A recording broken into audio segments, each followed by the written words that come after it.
Le sujet de la vidéo seront donc ici les épidémies et les pandémies, sujet de nouveau très actuel et qui fait bien partie du programme, donc voilà.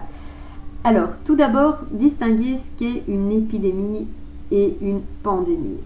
Donc en fait, simplement l'épidémie, tout simplement, c'est la propagation rapide d'une maladie contagieuse d'origine infectieuse dans une population d'un lieu donné sur un moment donné. Donc ça c'est vraiment important, c'est que l'épidémie, ça va vraiment être plutôt local, ça peut se cantonner à un pays, à une région, etc. Lorsque l'on parle de pandémie, justement, ça veut dire que cette maladie va se transmettre sur une population beaucoup plus large. Donc là, on va plutôt parler de tout un continent qui va être touché par cette maladie, voire dans le monde entier, comme le coronavirus actuellement, qui est donc considéré comme une pandémie. Alors, l'endémie, c'est quoi? Lorsqu'on parle d'une maladie endémique, c'est une maladie qui en fait existe dans la région de façon habituelle. C'est-à-dire que par exemple, si on parle de la grippe, chez nous, la grippe, c'est une maladie endémique, puisqu'on va la retrouver assez régulièrement. Donc voilà, ici je vous donne maladie endémique dans notre pays. Vous le savez, il y a la grippe, la gastro-entérite, la maladie de Lyme, le sida, le papillomavirus, la varicelle, le rhume, pneumonie, méningite, rougeole, etc. Ce sont donc toutes des maladies qui sont tout à fait endémiques de notre pays. Alors, dans un premier temps, moi je vais vous parler d'une maladie qui s'appelle donc la poliomyélite. Alors, pourquoi est-ce que je tiens à parler de cette maladie? Parce que justement, c'est un vaccin, et c'est d'ailleurs le seul, qui est tout à fait obligatoire en Belgique. Donc, tous les autres sont recommandés, mais celui-ci est obligatoire. De ce fait, je trouve que c'est important de comprendre un petit peu pourquoi cette maladie, on doit absolument se faire vacciner contre. Et donc, une petite piqûre de rappel, parce que moi, je fais partie de ceux qui n'ont pas du tout connu la poliomyélite lorsque j'étais enfant. J'ai eu la chance de naître 10 ans après que les effets de la vaccination commencent à bien se faire ressentir, d'où je n'ai jamais connu. Mais par contre, c'est quelque chose dont mes parents ont vécu. Et en tout cas, cette peur de cette maladie, d'où je trouve ça important de pouvoir un petit peu en parler. Donc en fait, c'était un terrible fléau de l'enfance. Donc c'était souvent les enfants qui étaient atteints de la polio. C'est une maladie qui touchait plus de 600 000 enfants par an dans le monde. Alors ici, on dit 600 000 enfants. D'autres sources parlent de 2 500 000 enfants qui mourraient de la poliomyélite dans le monde. Donc ça, c'est vraiment catastrophique. Ici, elle touche encore, à mon avis, 600 000 enfants, mais il n'y en a plus qu'environ 100 000 qui en décèdent par an. La poliomyélite, c'est une maladie donc qui est très contagieuse. Elle est provoquée par un virus qui s'appelle le poliovirus, qui se transmet lors du contact des selles avec la bouche, par une mauvaise évacuation des eaux usées et les mouches. Donc le virus envahit le système nerveux et qui peut entraîner en quelques heures des paralysies irréversibles. Donc effectivement, ici on comprend donc toute l'importance de bien se laver les mains, d'avoir des toilettes qui sont désinfectées, le fait de ne pas, d'avoir justement un système d'évacuation des selles, etc., donc des égouts, etc. Alors, en fait, la polio, c'était quoi? Donc la maladie, elle commençait à se manifester par des symptômes de type grippal, un peu de fièvre, de la fatigue, des maux de tête, pouvant s'accompagner de vomissements, une raideur de la nuque, donc un petit peu comme la méningite, et des douleurs dans les membres. Donc en fait, une paralysie irréversible des jambes en général survient dans 1 cas sur 200 infections. Entre 5 et 10% des patients paralysés meurent lorsque leurs muscles respiratoires donc, sont paralysés. Alors ici, je vous montre donc effectivement un dessin d'un enfant atteint de la poliomyélite. Mais ici, donc ici on peut voir certains ravages. Donc je ne sais pas si vous voyez la déformation des membres inférieurs qui est vraiment catastrophique. Donc ici encore d'autres enfants qui atteints de la polio. Et donc là on voit vraiment toutes les déformations importantes liées à cette terrible maladie. Alors ici je vais vous passer donc un film de quelques minutes sur la polio, par des gens qui ont vécu les infections de la poliomyélite en Afrique il y a des dizaines d'années.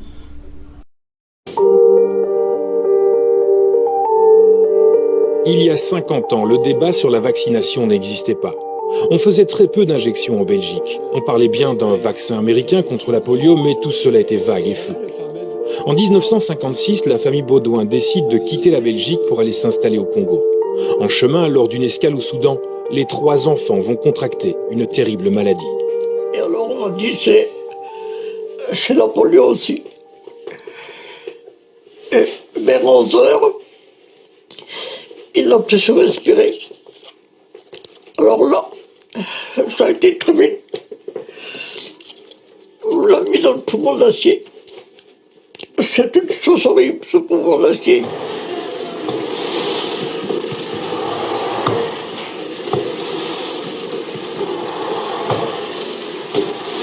Il y a que sa tête qui passait.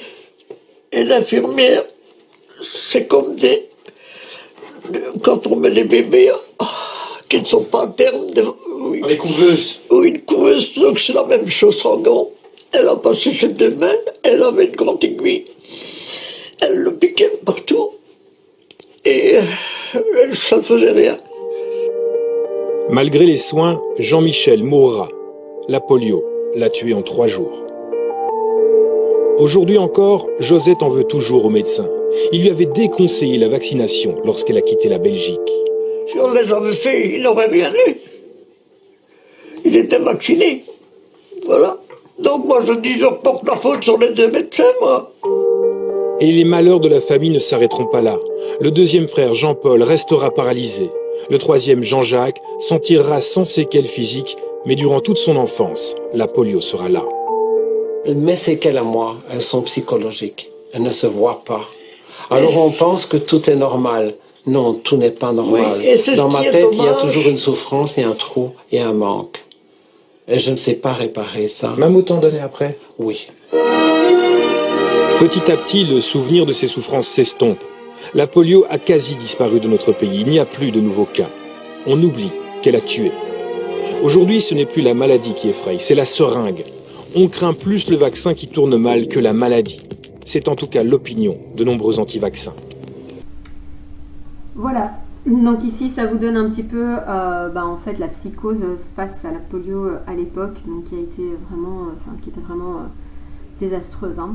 Donc voilà, donc en fait on voit que vers 1925, lorsque le vaccin a commencé à...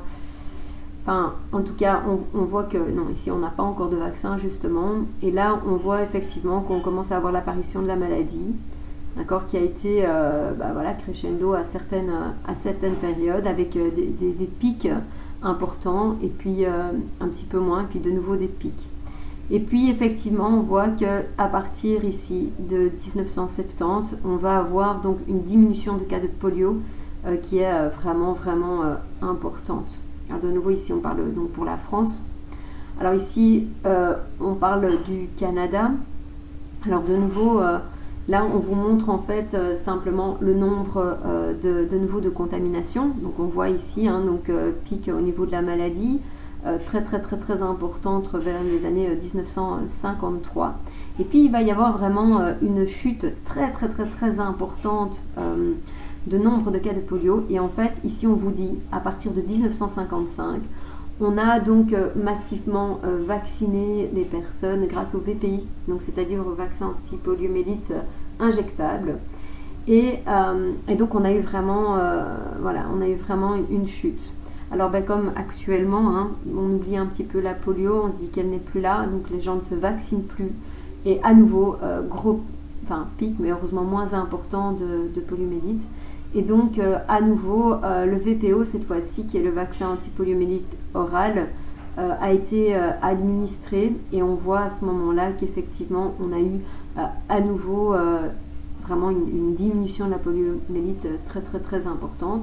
Donc, si on fait un zoom, on voit qu'il y a encore des périodes, effectivement, où on n'a plus du tout de cas. Et puis, on se retrouve avec quelques cas déclarés. Donc, on n'est plus qu'à 6 cas déclarés dans des pics, ce qui est bien loin des 5500 qu'on observe en 1953. Et puis, depuis les années 95, on constate effectivement qu'il n'y a plus du tout de cas de poliomyélite qui est dû à la vaccination. Voilà. Alors, ici, donc, différentes cartes. Vous voyez qu'en 1988, on voit que dans 155 pays du monde, la poliomyélite est une maladie endémique. Ça veut dire qu'on va retrouver régulièrement. On voit ici, vous voyez, la France, l'Allemagne et la Belgique qui seront donc fortement touchés par la poliomyélite. Il faut savoir qu'en 1988, moi j'ai 8 ans, et donc c'est encore une maladie que l'on retrouve vraiment très fréquemment. Et plus les années avancent, on voit en 1991 l'Europe qui a vacciné massivement, eh bien on revoit qu'il n'y a pratiquement plus aucun cas. Et plus la vaccination va se faire, et au plus on voit de pays où la maladie devient non endémique. Alors attention, on parle de pays non endémiques, ça veut dire qu'elle est toujours bien présente, mais que ça revient, mais assez peu. Et on voit que depuis 2006, on voit que la polio a été éliminée, ou en tout cas on n'a plus eu de cas de poliomyélite. Mais attention, il suffirait que des personnes venant des pays endémiques viennent chez nous avec la polio pour qu'on retrouve des cas de poliomyélite chez nous dans la population donc, qui n'est pas vaccinée. D'où l'importance en fait de continuer la vaccination. Voilà, donc comment se transmet le virus de la poliomyélite? Au contact des selles, donc avec la bouche. Quel constat peut-on mettre en évidence sur l'évolution de la poliomyélite en France et au Canada depuis les années 60? Que le nombre de cas et de décès ont diminué très fortement, et donc la poliomyélite disparaît dans plus en plus de pays du monde.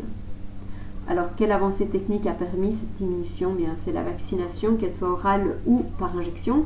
Alors clairement, on va préférer la vaccination par injection parce que on l'avait vu dans le devoir, le problème de l'oral, c'est qu'elle peut quand même induire une poliomyélite, alors que la forme injectable est totalement sûre.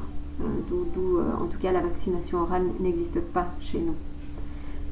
Quelles sont les mesures à prendre lorsqu'un membre de l'entourage est atteint par la polio et que l'on n'est pas protégé de cette maladie? Eh bien, on vous le dit tout à l'heure, c'est que c'est une transmission donc, par les selles, d'où l'importance du lavage des mains qui est très importante.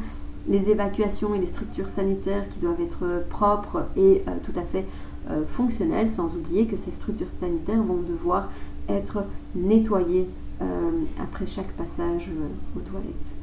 Donc voilà, expliquer par 2 éléments pourquoi les pays pauvres ont eu plus de mal à contenir cette maladie. Eh bien, c'est dû à un problème de l'accès aux soins de santé, très compliqué. Donc ils ont plus difficilement accès à la vaccination. L'hygiène est souvent sommaire, il n'y a pas forcément de savon disponible, les eaux usées ne sont pas traitées, la chaleur entraîne l'apparition d'interissades tels que les mouches, donc les mouches qui vont aller sur les selles et puis qui vont aller par exemple sur la nourriture, etc. Parfois les personnes n'ont même pas accès à des toilettes dignes de ce nom, et donc tout ça fait que des pays plus pauvres vont donc être plus atteints par la poliomyélite.